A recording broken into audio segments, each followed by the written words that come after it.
Oi, gente, muito bom dia. É uma alegria muito grande poder estar mais uma vez chegando até você. Talvez eu esteja me encontrando com você agora no seu local de trabalho. Tem gente que trabalha dia de hoje, né? Talvez eu esteja chegando agora no seu lar, ou você pode até estar me assistindo de repente num local um pouco diferente, quem sabe num hospital. Mas o importante é que nós estamos juntos para juntos falarmos das coisas de Deus. Eu quero compartilhar com você da minha alegria com a resposta que nós estamos tendo em relação ao programa Pense e Repense. Amigos que têm mandado seus torpedos, têm mandado os e-mails, gente que tem ligado para a gente para compartilhar a respeito também da sua alegria por conta deste programa. E nós nos alegramos com isso. Como nós já dissemos desde o nosso primeiro programa, essa parceria da Igreja do Evangelho Quadrangular do Maranhão com a Igreja do Evangelho Quadrangular de Sergipe, e isso aconteceu por conta da minha amizade com o Paulo, né? E, na verdade, isso proporcionou essa condição, essa possibilidade de estarmos aqui apresentando este programa, levando uma mensagem de fé, uma mensagem de esperança ao seu coração. E, na verdade, nós queremos convidar você a pensar, a repensar sobre muitos fatos da vida. Até porque você já deve ter prestado atenção no seguinte: a evolução do ser humano a cada dia, ela é muito grande. A maneira da gente ter novas descobertas, aprimorar conceitos, tem sido algo assim, às vezes assustador. Quando você olha para a tecnologia, é bonito de você ver esse crescimento do homem. Mas para mim, como pastor, fica uma observação interessante. Você vê o homem crescer em tanta coisa, por exemplo, na área da psique. Poxa, desde Freud, tantas novas descobertas, tantos novos conceitos, tanta coisa que pôde ser feita para ajudar o homem, seus problemas da mente, né? Quantas pessoas também que puderam avançar nas suas profissões, mais particularmente, quando você vê, por exemplo, o avanço da medicina. Bom, por que será que esse avanço não é tão grande na área espiritual? Você já percebeu isso? As pessoas avançam tanto, em tanto tipo de conhecimento, mas quando se trata das coisas de Deus, parece que a mente de muitos fica assim fechada, a pessoa não se abre para descobrir coisas novas. O conceito que muitos têm de Deus ainda é o conceito que foi passado pelos seus pais quando você era criança. Então tem gente que ainda está chamando Deus de Papai do Céu. Nada contra, né? Papai do Céu, uma expressão bonita, mas uma expressão bastante infantil. Às vezes demonstrando a maneira que a pessoa ainda vê Deus. Ela enxerga Deus da mesma maneira que ela enxergava quando ela era criança, sem entender muito bem quem é Ele. E a proposta desse programa e de tantos outros momentos que nós passamos juntos, seja na igreja, na verdade é isso. É o propósito, é a proposta de que a gente possa, em nome de Jesus, se reunir para pensar e repensar as coisas de Deus. Hoje você vai ficar com uma mensagem que foi pregada pelo pastor Paulo lá na igreja em São Luís do Maranhão. E eu sou suspeito em dizer porque eu gosto muito de ouvir esse camarada, viu? Deus o usa de uma forma especial, uma mensagem sempre objetiva e que ao mesmo tempo nos leva a pensar e repensar a nossa vida, as coisas que nós estamos vivendo de uma forma geral. Então, você vai ficar agora com o meu amigo Paulo Guilherme e depois da mensagem dele eu volto para termos o nosso momento de oração, tá? Um forte abraço, eu volto já.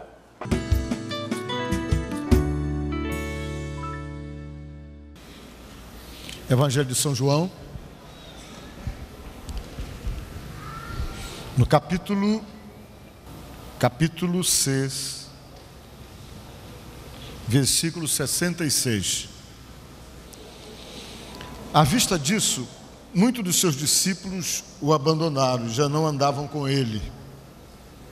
Então perguntou Jesus aos 12: porventura, quereis também vós outros retirar-vos? Respondeu-lhe Simão Pedro: Senhor, para quem iremos? Tu tens as palavras de vida eterna, e nós temos crido e conhecido que Tu és o quê? O Santo de Deus. Podemos assentar, irmãos. Quando Jesus Cristo esteve aqui na terra, mais ou menos há 2000 anos atrás, Ele era seguido por uma verdadeira multidão. E quando Jesus Cristo reunia essas multidões, Ele sempre priorizava o ensinamento e sempre priorizava a palavra sobre o reino de Deus para aquelas pessoas. E tudo que Ele falava, tudo que Ele pregava, sempre se focava para a importância da mudança de vida, para a importância de um comportamento realmente que seja agradável a Deus, para a importância da obediência a Deus e da preocupação em viver os ensinamentos passados pelo Pai. E quando Ele ia em determinados lugares, Ele sempre se comovia com o sofrimento das pessoas. E diz a palavra de Deus que em muitas ocasiões Ele curou enfermos, em muitas ocasiões Ele expulsou demônios, libertou pessoas de opressões malignas, em muitas ocasiões Ele abençoou pessoas que estavam em situações sem saída, com problemas, perdidas, em situações complicadas, e Ele ia na sua bondade, na sua misericórdia, abençoava pessoas, curava pessoas, mas a Bíblia diz também que Ele não curou a todos, não. Em alguns momentos Ele se negou de operar milagres, em alguns momentos Ele se negou de operar sinais, porque Ele percebia que quando Ele chegava em determinado lugar, havia toda uma pressão, havia toda uma cobrança em cima dele para que Ele operasse milagres, para que Ele operasse sinais. E Ele começou também a perceber que as pessoas o procuravam por causa dos milagres e dos sinais que Ele operava. E lá em Nazaré, por exemplo, Ele não quis operar milagres. Quando Ele chegou em Nazaré, a cidade onde Ele se criou, o povo de Nazaré começou a exigir milagre deles, começaram a exigir sinais, pedindo que Ele operasse milagres. Ele falou que nenhum sinal ia ser operado naquele dia, que Ele não ia operar nenhum milagre. As pessoas estavam ali em Nazaré, não preocupados realmente com as coisas que Ele tinha para falar e para ensinar, mas havia todo um questionamento, porque conheciam Ele, conheciam a família dele, conheciam os irmãos que Ele tinha e as irmãs que Jesus tinha também, e eles questionavam, querendo saber de onde vinha tanto poder. E baseado pelo conhecimento que temos, nem mesmo os irmãos dele, de Jesus, acreditavam nele, e ele então se sentia pressionado pelas pessoas ali, querendo sinais, querendo milagres, e ele saiu dali sem operar milagres. As pessoas chegaram ao ponto de querer jogá-lo de cima de um penhasco. E vocês podem prestar atenção que quando Jesus curava alguém, Ele dizia assim: não conta nada para ninguém. Só que as pessoas contavam, e não demorava muito, todo mundo estava procurando Ele para operar milagres. E Ele operava quando queria, Ele operava quando era para livrar alguém dos seus sofrimentos, Ele operava quando queria operar, mas Ele não usava o milagre como uma bandeira para poder então arregimentar pessoas, porque havia nele a preocupação de que as pessoas se preocupassem exatamente com as questões espirituais, com as questões da alma e da necessidade de viverem de fato uma vida com Deus. E quando foi um dia, Ele fez uma reunião, era mais ou menos próximo da morte dele, e Ele não estava indo até a Judéia, Ele estava encontrando dificuldade, porque havia toda uma ameaça, uma orquestração para matá-lo fora da hora. E Ele resolveu fazer uma reunião, e nessa reunião que Ele fez, Ele reuniu uma verdadeira multidão, reuniu um grupo enorme de pessoas. As pessoas estavam se movimentando em direção de Jerusalém para a festa da Páscoa. E geralmente as pessoas cobriam longas caminhadas a pé, levando comida para poder chegar em Jerusalém, que era o lugar onde se celebrava a Páscoa. E Ele parou no lugar, parou numa montanha, ali naquela montanha, Ele pregou para uma multidão. Diz a Bíblia que haviam 5.000 homens. sem contar as mulheres e as crianças. Imagina-se que tivesse umas 12 a 15 mil pessoas concentradas em um lugar, e ele segurou as pessoas ali durante 3 dias. E naquele dia ele pregou, ele falou, ele ensinou, ele mostrou qual é a vontade de Deus, a necessidade de mudança, a necessidade de crer em Deus sim, mas se deixar trabalhar por Deus, se deixar influenciar por seus ensinamentos, a necessidade de vivermos uma vida diferente, de vivermos de fato uma vida transformada. Ele se deixou então, naquele momento, ele começou a trabalhar na vida das pessoas o ensinamento da palavra. E as pessoas foram ficando ali, ouvindo os seus ensinamentos, e os dias foram passando, e as pessoas ficaram com fome, e ele, para resolver um problema da fome das pessoas que estavam ali, vocês sabem que Jesus pegou os pães e os peixes de um garoto, e fez uma multiplicação de pães e de peixes, e depois então o que ele fez, essa multiplicação, a Bíblia fala que ele alimentou uma verdadeira multidão. Todo mundo comeu, as pessoas comeram, que ficaram fartas, ficaram realmente saciadas, e ainda sobraram 12 cestos de pães. E quando ele alimentou todo mundo, que ele viu que todo mundo estava alimentado, a palavra de Deus nos fala que ele atravessou para o outro lado do mar da Galileia, porque esse fato aconteceu na Galileia. E ele procurou um lugar distante, porque ele já sabia que o assédio ia aumentar. Ele já sabia que o assédio em busca de sinais, em busca de milagres, ia aumentar depois daquele milagre que ele operou, multiplicando os pães e os peixes, alimentando aquela multidão. E ele estava preocupado também, porque ele não queria que as pessoas o procurassem somente por causa do poder que ele tinha para curar. Ele estava preocupado porque ele não estava querendo que as pessoas só olhassem para ele, Jesus, como resolvedor de problemas. Não era assim que ele queria ser visto. Ele queria ser entendido como Salvador. Ele queria ser entendido como alguém que veio para salvar a humanidade, como Messias, como aquele que veio para estabelecer um tempo novo, estabelecer o tempo da graça e a oportunidade de vida eterna a ser dada às pessoas que viessem acreditar nele como Filho de Deus. E não deu outra. No outro dia as pessoas estavam à procura dele, uma verdadeira multidão procurando Jesus. Queriam milagres, queriam sinais, queriam maravilhas, queriam curas, queriam ver manifestações de poder. E depois então de muito procurarem, aquela multidão conseguiram então encontrá-lo numa margem do mar. E quando eles encontraram Jesus, Jesus Cristo não estava satisfeito. Estava ligeiramente chateado, porque ele sabia de tudo, ele conhecia o coração das pessoas. E as pessoas chegaram empolgadas: mestre, poxa, nós te procurávamos por todos os lugares, não te achávamos. E Jesus disse: pois é, só que vocês estão me procurando, é porque vocês comeram do milagre ontem, do pão e do peixe, e vocês estão atrás novamente. É isso que vocês estão querendo, falou Jesus. Vocês estão atrás de mim porque você quer sinais. O que motiva vocês a me procurarem são os milagres que eu operei ontem. Foi a multiplicação dos pães, foi a multiplicação dos peixes. Esse é o motivador do coração de vocês. Vocês estão motivados pelos sinais, vocês estão motivados porque querem receber das minhas mãos algum tipo de benefício. E ele veio e disse essas palavras: olha, eu quero dizer uma coisa para vocês.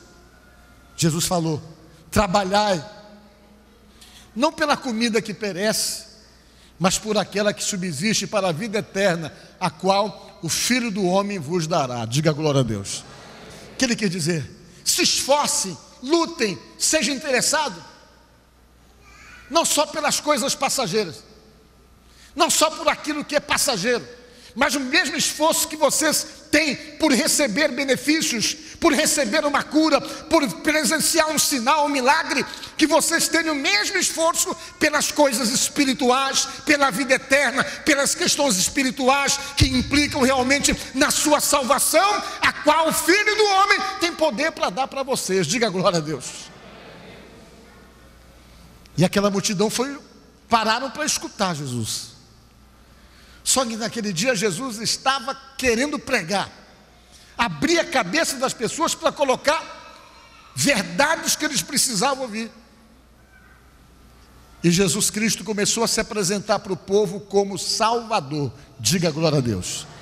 Não sou mais um profeta, não sou mais um milagreiro, não sou mais um resolvedor de problemas e com manifestação de poder como tantos que apareceram. Quero dizer para vocês que eu sou o Salvador, disse Jesus. Eu sou o pão que desceu dos céus. Eu sou aquele enviado pelo Pai para saciar a fome espiritual de vocês, para resolver o problema espiritual de vocês. Quero dizer para vocês que o pai de vocês comeram do pão do deserto, do maná dado do deserto, e todos eles morreram. Mas a proposta que eu tenho para vocês é diferente. Se vocês comerem do pão que eu tenho para dar para vocês, vocês nunca mais morrerão. Vocês vão viver eternamente. E ele começou a pregar e começou a apresentar a proposta de salvação, a proposta de vida eterna, que é sem dúvida alguma a mais importante proposta dada por Deus através de Jesus Cristo, que é a proposta que salva você, que dá para você a garantia de vida eterna. Quando o seu coração parar de bater, seu cérebro parar de funcionar, se você estiver com Jesus pela motivação certa, a Bíblia diz que você vai ser salvo. Diga glória a Deus. Você vai alcançar vida eterna. E olha, irmãos, e ele começou a pregar. Eu sou o pão que desceu do céu, gente. Eu sou o pão que vocês precisavam comer para se alimentarem, para nunca mais sentirem fome. Só que as pessoas não queriam isso. As pessoas estavam querendo milagres, sinais, manifestações de poder. Eles estavam motivados à procura de Jesus porque queriam sinais, queriam milagres. Estavam motivados pela manifestação de poder. E Jesus achava que aquela não era a motivação certa. Não era a motivação pela qual ele queria ver então o povo naquela movimentação para vê-lo. Ele queria que os ensinamentos dele penetrassem naqueles corações, que os ensinamentos dele carimbassem aqueles corações, para que as pessoas pudessem compreender e entender, acima de tudo, que Ele é Senhor, Ele é Salvador, só Ele pode salvar. Os profetas existiram, os discípulos existiram, mas nenhum deles tiveram esse poder. Todos eles também dependeram de Jesus para serem salvos. E é preciso nós entendermos que uma das razões pelas quais devemos então estarmos motivados para procurarmos Jesus é por entendermos que Ele é o Salvador, que só Ele pode nos salvar e que precisamos então segui-lo e obedecer os seus ensinamentos para sermos salvos. Amém? Sabe o que diz a Bíblia? Jesus começou a dar uma proposta diferente nesse dia. Todo mundo começou a ir embora. Ixi, não é isso que nós queremos ouvir. Está pensando que ele vai operar algum milagre aqui? Dar alguma mensagem triunfalista para nós, para a gente poder se sentir motivado? Mas ele está falando de pão da vida.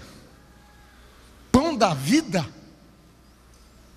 E diz a palavra de Deus que o pessoal foi embora. Não era aquilo que eles queriam. A motivação deles não era por vida eterna, por comer o pão da vida. A motivação deles era milagres, sinais, manifestação de poder. Irmãos, qual é a sua motivação para seguir a Jesus? O que é que tem motivado você para seguir nosso Senhor Jesus Cristo?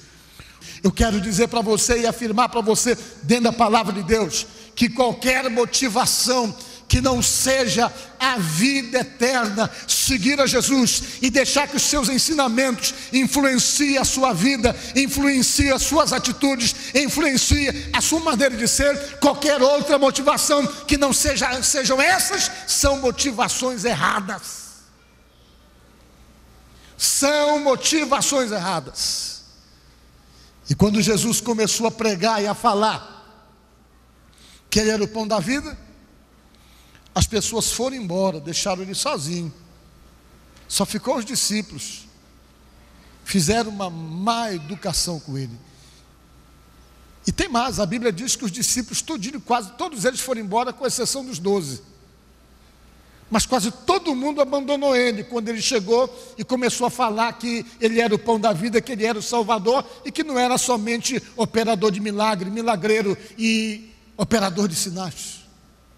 E nesse dia, a frustração bateu em Jesus. Parecia que tudo que ele tinha ensinado não tinha encontrado ressonância no coração das pessoas. E ele ficou chateado e perguntou para os seus discípulos: e vocês? Vocês têm compreendido? Não querem me largar? Não querem me abandonar? Não querem ir embora também? Foi quando Pedro falou essas palavras que ficava claro que ele estava entendendo porque ele seguia Jesus. Ele estava na motivação correta e certa. Ele disse: Senhor, para quem iremos nós, se só Tu tens as palavras de vida eterna? Vida eterna.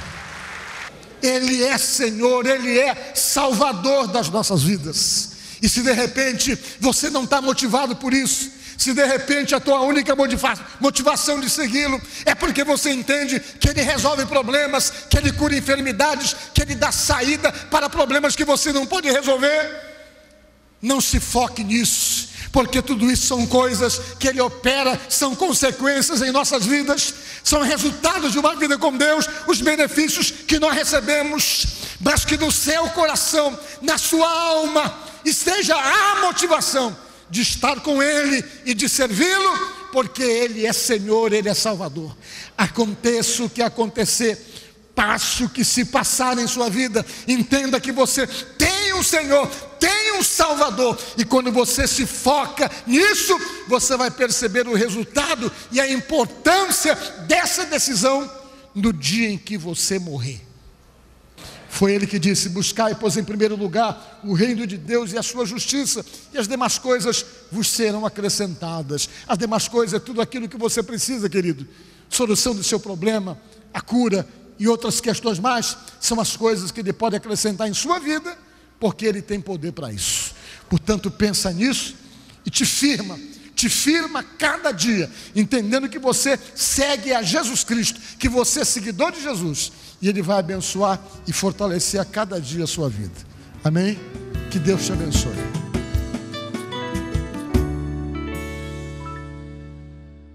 Eu sei que esta palavra com certeza tratou com a sua vida e com o seu coração. Eu quero pedir a você que você entenda o quanto é importante para nós recebermos o retorno teu. Como é que essa mensagem está chegando aí? O que você está achando do nosso programa? Sabe? E pelo menos para dar sinal de vida, né? Para dizer: olha, estou aqui, estou assistindo. Isso seria muito importante. Então, o contato que aparece no seu vídeo aí agora é a maneira de você entrar em contato comigo, de entrar em contato com o Paulo, tá? Com a nossa equipe, eu diria as nossas equipes, tanto a do Maranhão como também a de Sergipe, o site da igreja, enfim, para a gente é muito importante receber um feedback, receber aí um retorno teu a respeito de como este programa está chegando na sua casa, aí na sua cidade, tá certo? Vamos orar? Vamos falar com Deus. Deus da minha vida, eu te agradeço de todo o meu coração porque entendo que essa oportunidade que o Senhor está nos concedendo, ela é muito especial.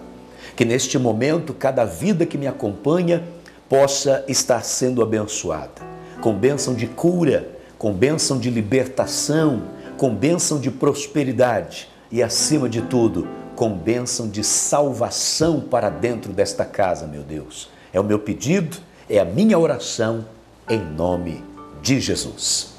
Um forte abraço a todos vocês, estaremos juntos mais uma vez no próximo domingo, se Deus disser que sim. Um abraço e até lá, em nome do Senhor Jesus.